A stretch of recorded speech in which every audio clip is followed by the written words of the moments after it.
Muy buenas tardes, mi nombre es Oscar Ancísar Mora Borda, soy estudiante de enfermería de la Fundación Universitaria Sanitas. Actualmente me encuentro semestre rotando por el núcleo temático Cuidado a la gestante, recién nacido y su familia. A continuación lo que vamos a hacer es la revisión de un caso propuesto por los profesores del núcleo temático. Vamos a dar educación a nuestra paciente acerca de la lactancia materna, cuidados puerperio y métodos de planificación familiar post-evento obstétrico.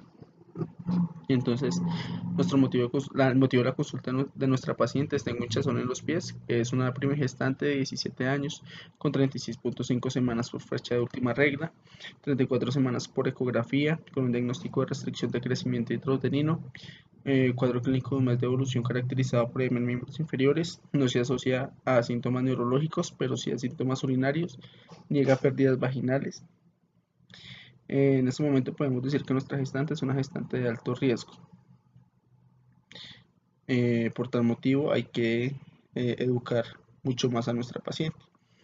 Se llama Margarita Páez, de 17 años, unión libre, es natural de Barranquilla, actualmente vive en Bogotá, de religión católica y escolaridad bachiller incompleto. Antecedentes: dentro de la anamnesis no se encontró un antecedente de importancia, solamente padece gastritis crónica en tratamiento con Milanta, antecedentes ginecobstétricos menor que a los 13 años, ciclos 28x4 menstruales, exarquia a los 14 años, fecha de última menstruación el 1 de febrero de 2017, es una primigestante y solamente acudió a 5 controles prenatales. Ahora vamos a hablar de la lactancia materna. Es muy importante que nuestra paciente conozca el proceso de lactancia materna, porque es importante educarla, concientizarla para que pueda aplicar esto a su vida cotidiana. Entonces, la lactancia materna la define la Organización Mundial de la Salud como una forma ideal para aportar a los niños pequeños los nutrientes necesarios para su crecimiento y desarrollo. Se debe dar lactancia exclusiva, es decir, solo lactancia materna durante los primeros 6 meses de vida. Después de los 6 meses se pueden introducir alimentos hasta los 2 años, que se dice que es la lactancia complementaria. Sin embargo, la lactancia debe durar hasta los 2 años o más de vida. La leche materna tiene unos diferentes compuestos que son muy necesarios para nuestro recién nacido. Está compuesta por agua, por proteínas, por minerales, por lípidos, carbohidratos y vitaminas. Son minerales o son elementos esenciales durante el desarrollo. Adicional a esto, la lactancia materna lleva un paquete de inmunoglobulinas que protegen a nuestro recién nacido de padecer infecciones a futuro. Ahora vamos a ver los beneficios de la lactancia materna. Entonces, primero, es de gran alimento para el bebé. No se puede comparar con la lactancia, con la leche materna, con la leche artificial.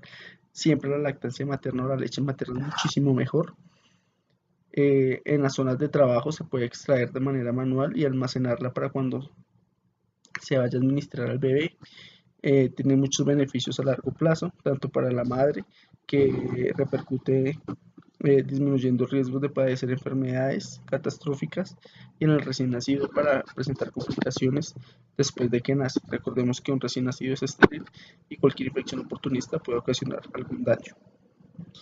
La reglamentación de la leche artificial no está muy clara, se puede comercializar siempre y cuando sea necesaria, y esta comercialización debe estar también con una propaganda del mantenimiento de la leche materna por encima de la artificial. Bueno, entonces vamos a encontrar las 7 maravillas de amamantar. Los niños y niñas deben de ser alimentados con leche materna, van a crecer muchísimo mejor, disminuye la probabilidad de infecciones respiratorias, intestinales, y pues por medio de eso se pasa un paquete inmunológico de la madre al recién nacido.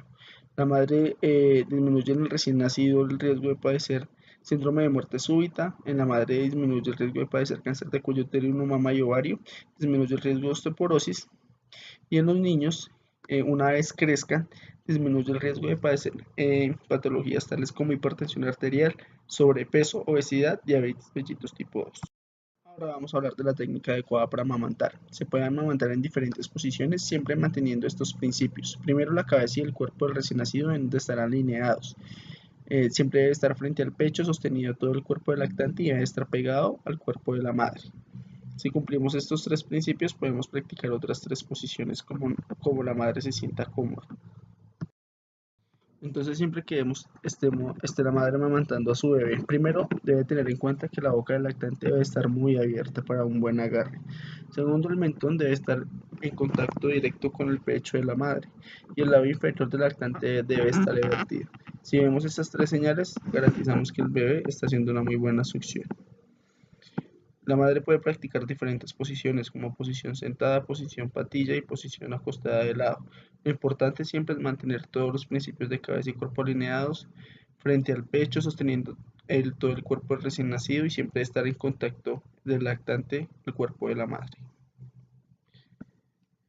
Ahora vamos a hablar del método de extracción manual. Entonces, ¿qué es? Es que las madres, con ayuda de sus manos, van a extraer su leche cuando no tengan a su recién nacido cerca. ¿Cuáles son las ventajas? Evitar la congestión mamaria y riesgo de infección y que presente una mastitis. Entonces, ¿cómo lo hacemos? Primero hacemos una adecuada higiene de manos. Vamos a hacer masajes de manera circular, en forma de rotación. Vamos a tomar el seno en forma de C y hacemos la extracción. Siempre se debe hacer eh, de manera aséptica, no contaminar la leche materna y evitar siempre hacer técnicas inadecuadas que lo que van a hacer es maltratar el seno. Entonces, la recolección se debe hacer en recipientes plásticos, deben lavarse previamente, hervir los envases, se debe hacer la extracción directamente del recipiente, evitar exposición a la luz solar, se debe refrigerar a temperatura ambiente. La leche dura 4 horas, en la nevera 12 horas y en el congelador dura 15 días. La descongelación se debe hacer tipo baño María porque directamente al fuego le quita todos los nutrientes que tiene la leche materna. Ahora vamos a hablar sobre el puerperio, que son todos los cuidados que debe tener la madre y todos los cambios que puede presentar inmediatamente después del parto. Entonces el puerperio se divide en tres etapas muy importantes. Primero el inmediato, que son las primeras 24 horas después del parto. El inmediato, que es segundo al 10.º día después del parto. Y el tardío, que es a los 40 o 45 días postparto. Durante este periodo la madre puede presentar un tipo de secreciones llamados loquios, que pueden presentar las siguientes características. Los loquios rojos se presentan los primeros 3 días, que su mayor contenido es rojo, por eso su color es rojo oscuro rutilante. Y a medida que pasa el tiempo, la primera y la segunda semana se van a convertir en rosados, que ya la cantidad de sangre disminuye. Y a medida que va pasando el tiempo, disminuye su cantidad y disminuye su color e irán desapareciendo. Finalmente pueden presentar un color blanco amarillento de un aspecto cremoso hasta que desaparecen completamente. Ahora vamos a hablar de los cuidados hospitalarios. Siempre el equipo multidisciplinario debe estar encaminado a controlar la involución uterina y el aspecto de los loquios. Siempre estar pendiente de prevenir la hemorragia postparto. Estar vigilando siempre los signos vitales. Siempre promover la deambulación temprana en la madre con el fin de reducir el riesgo de tromboembolismo pulmonar. Siempre se debe mantener medidas higiénicas tanto la madre como para el recién nacido, educar acerca de la lactancia exclusiva, dar educación acerca de la pericultura básica a la madre, una alimentación balanceada, fortalecer redes de apoyo, identificar factores de violencia intrafamiliar y si llega a haber alguno de estos, educar a la madre para que sepa dónde acudir. Siempre que se vaya la madre debe salir del hospital con una cita de control durante los primeros 7 días y se le debe dar el registro del recién nacido vivo. La madre siempre debe ir con unas muy buenas herramientas para los cuidados del recién nacido en casa. Entonces debemos dar educación acerca de la profilaxis del cordón umbilical, acerca de identificar cuáles son los signos de infección del cordón umbilical, explicar a la madre cuáles son todos los signos de alarma por los cuales debe asistir con su recién nacido a urgencias, que los aprende a identificar, sobre todo aquellos que tienen alteración del patrón respiratorio, enseñarle a la madre en qué momento su hijo está padeciendo de alguna enfermedad respiratoria, en qué momento lo tiene que llevar a urgencias y a qué centro debe acudir. Informar acerca de la lactancia materna, la importancia, eh, sobre la pérdida de temperatura y la repercusión que puede tener el recién nacido como pérdida de glucosa. Siempre explicar que el gorro del recién nacido favorece la termorregulación y pues esto favorece mucho el recién nacido y evita muchísimas complicaciones.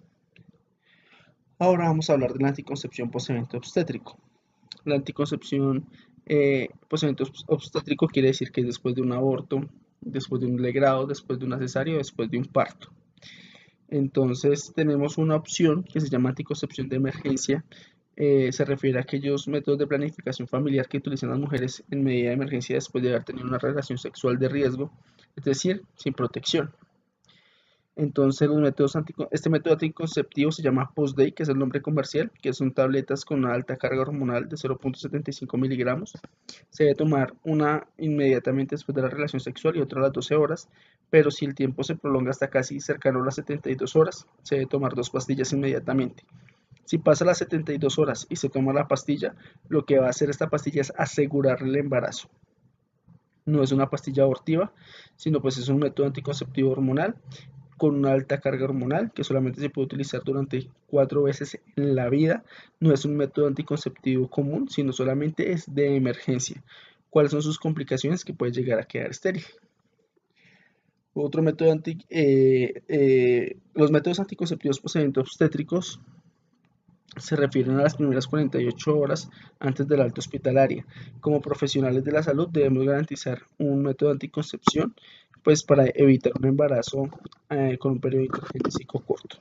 Entonces, para este tipo de casos, los métodos anticonceptivos más apropiados son: uno, el dispositivo intrauterino, que es un dispositivo que se conoce como la T de cobre, que se coloca en el útero, que lo que va a hacer es como un obstáculo para que no pasen los espermatozoides, y como esa base de cobre, el cobre lo que hace es un efecto ionizante y atrae los espermatozoides para que no haya esa unión con el óvulo.